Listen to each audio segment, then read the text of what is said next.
Tatatue changamoto mbalimbali za kiafya, za kiustawi, za kilimo, ufugaji na mengineo zinazowakabili Watanzania.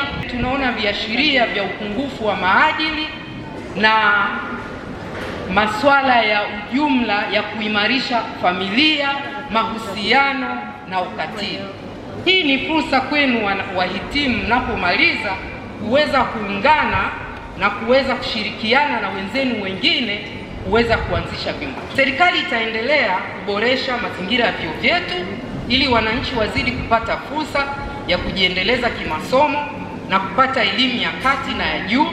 Napenda kuiomba serikali kutudhamini ili kupata mkopo wenye riba nafuu ili tuweze kutekeleza maono haya kwa wakati na kwa wepesi ikilinganishwa na hali ya sasa.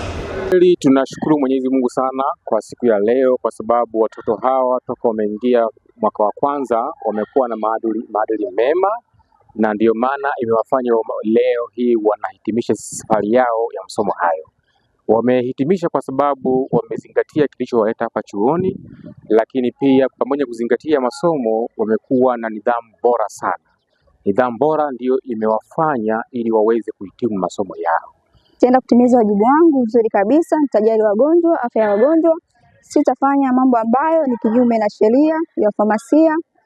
Pia napenda kuwaonya wale ambao wanakiuka sheria za kifamasia kwamba wawe makini sana, kwa sababu sheria ipo. Natoa huduma bora za kifamasia na kutoa elimu kwa jamii kuhusu matumizi sahihi ya dawa na